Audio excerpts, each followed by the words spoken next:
As we all know, having a full-time job is not really enough anymore to pay all of our bills and have enough left over to save for proper retirement. So this means that we should all try and find ways to make an extra income through side hustles. And seeing that the internet has literally opened a whole new world of opportunities, it is a great place to start looking. But seeing that most of these online companies are based overseas, it can become a bit of a daunting task to try and figure out what the best way is to get paid as a South African.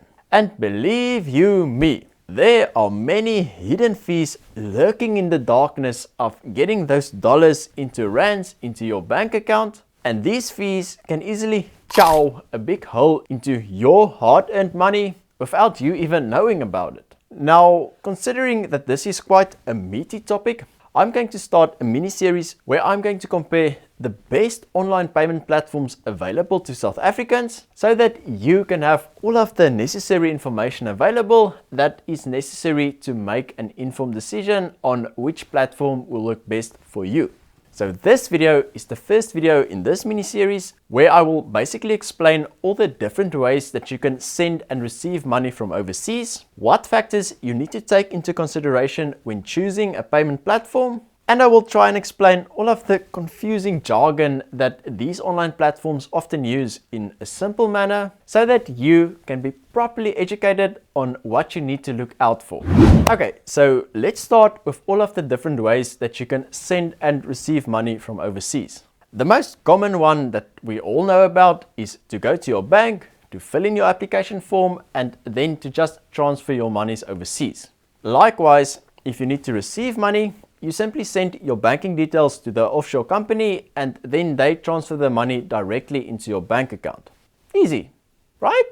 But there is a massive catch. Although this method is very secure, safe, and relatively easy, it is actually extremely expensive for you. But obviously, the bank won't tell you that, but this guy will. So to know how they are actually shafting you, you need to first understand how these transfers actually work. Traditional banks in South Africa uses the SWIFT system to send money abroad, which stands for the Society for Worldwide Interbank Financial Telecommunication.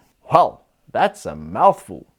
So when you request an international transfer, your bank will convert your rands to the foreign currency, let's say US dollars, and then they will send these US dollars to the foreign bank account, who will then convert it to the local currency of the person you are sending it to.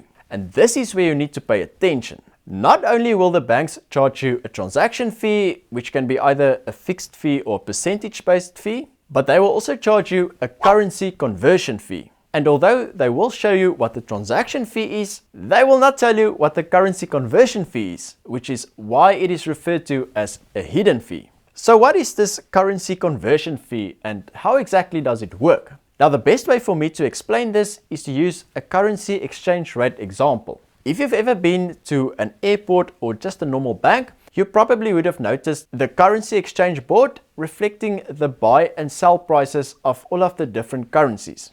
The buy price is the highest amount that the bank will be willing to pay for a currency, and the sell price is the lowest amount that the bank would be willing to sell you a specific currency. Now, the difference between the two is what is called the spread, and the spread is another extra cost to you.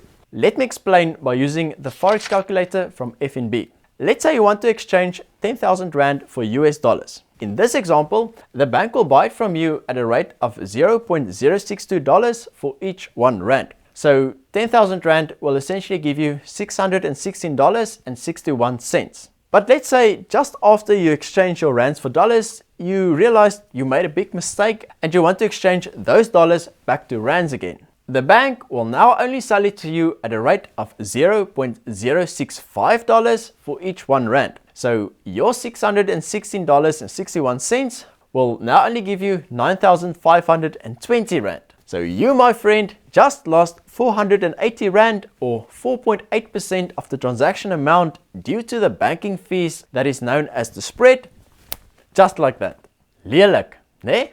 Okay, now how is this currency exchange rate calculated in the first place? Banks trade different currencies amongst themselves, and this is what is known as the interbank rate or the mid-market rate. This rate is influenced by various political, economical, and financial factors and changes all of the time.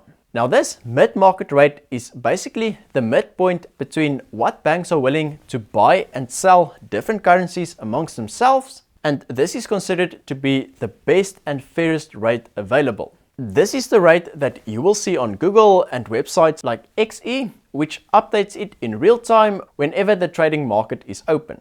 Now, banks obviously exist to make money, so they then use this mid-market rate, add their own exchange rate margin, and then use this rate to buy and sell currencies from you.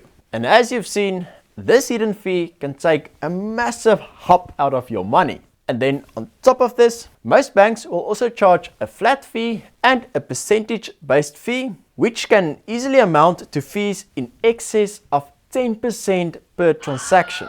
International bank transfers also take between 5 to 7 working days just to clear, because the receiving bank needs to keep your money for up to 2 days just for clearing purposes. These transfers are also affected by things like holidays, operating hours, and time zone differences. So all of this can just delay the transfer process even further. Now, it used to be that the only real option to send and receive money from overseas was to use your local bank account. But luckily, we are now living in the digital era, which brought many innovative platforms to the market. Introducing online international money transfer services. These oaks exist to try and solve all of the problems that traditional banks created. So, let's see how they actually do this. Online money transfers do not go through banks, nor do they use the SWIFT system.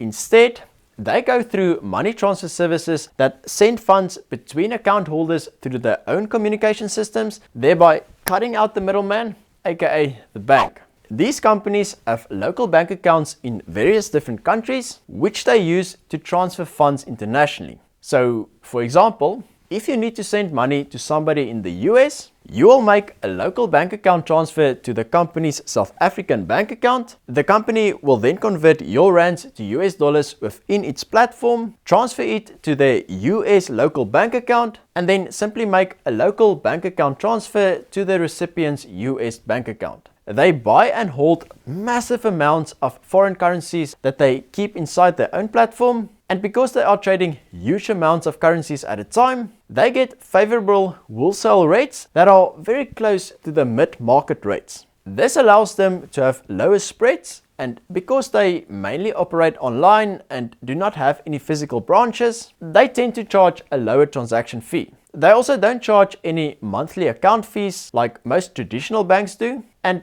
all of this just helps them to save money, which means their savings gets passed on to you, which essentially makes their services much cheaper than those of traditional banks. They use state-of-the-art technology, and because they don't have to abide to the clearance process of traditional banks, their transfers are much faster, sometimes less than 10 minutes. Unlike banks that offer a variety of different types of services, these money transfer services specializes on foreign exchange, which means they can offer much better support services that run 24/7, whereby with banks, you're kind of limited to only its business hours. Most online transfer services will have calculators on their website that clearly shows you the total estimated cost, the exchange rate, and the exact amount that you will receive after the transfer. This offers full transparency, which most traditional banks generally lack. And then lastly, setting up an account with these online service providers is fast and easy,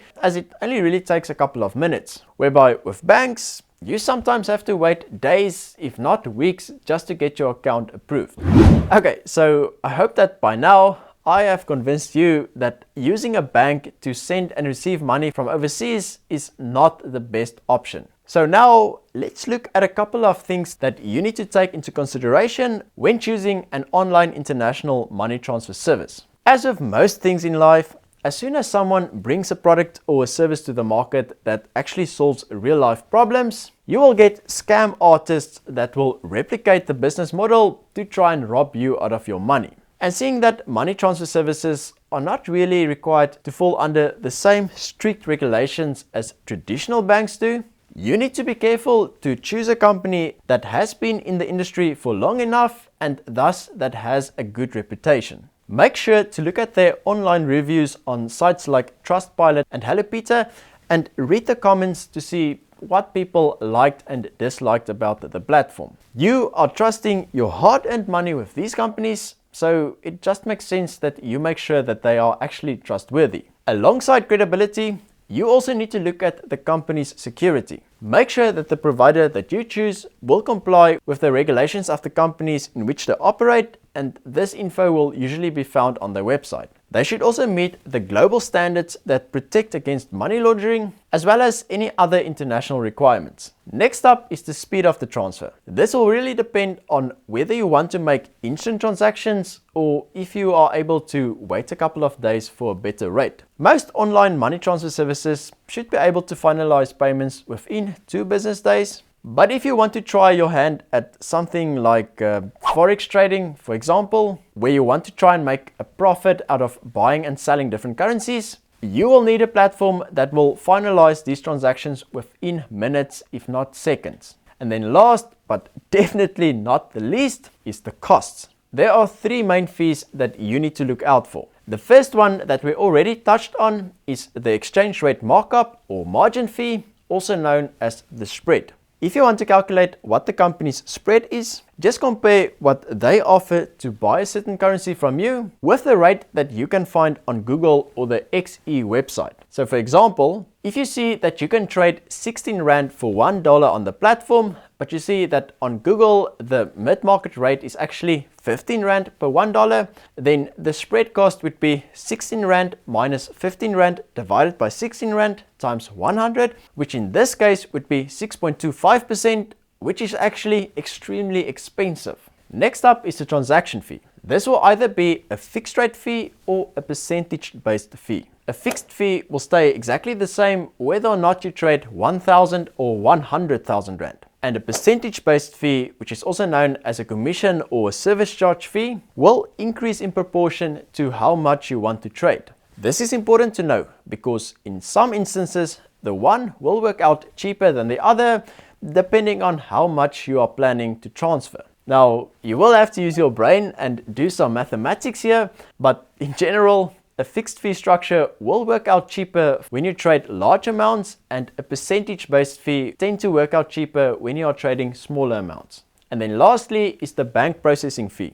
Although you are cutting out the bank when converting your money, the bank will unfortunately still charge you money when you want to withdraw your money from the online money transfer service into your local bank account. This fee is usually outside of the control of the money transfer service, but it should stay relatively the same across all the different platforms and is usually around 2% of the transaction amount. Now, be careful of marketing gimmicks where the prices are misleading. Many companies, especially banks, will use phrases like 0% fee or 0 commission or our best rate just to try and lure you in. But then they club you with the spread margins, so do your due diligence to calculate all of the different fees that you will pay, and just to make sure, send the provider an email just to confirm. So in essence, the provider that leaves you with the most amount of money in your bank account is the one that you should go with, given that they have a good reputation, a solid credibility, and a reliable security system in place. So now you may be asking, Peter, where can I find a reputable, well-regulated money transfer company with excellent support and superb bank-beating rates that will ensure that I am getting a cheap international money transfer whilst paying the absolute minimum transfer fees? Well, in the next couple of videos, I will review many different international online money transfer companies individually, including companies like PayPal, Pioneer, and Wise. And then I will make a video where I will compare all of these companies together. I will link to all of these videos down in the description once they are available, so make sure that you subscribe so that you don't miss out. Please let me know if you guys have any questions or if there are any specific companies that you would like me to review. And if you found this video helpful, then please shop by that like button. Thank you, have a lekker day, cheers!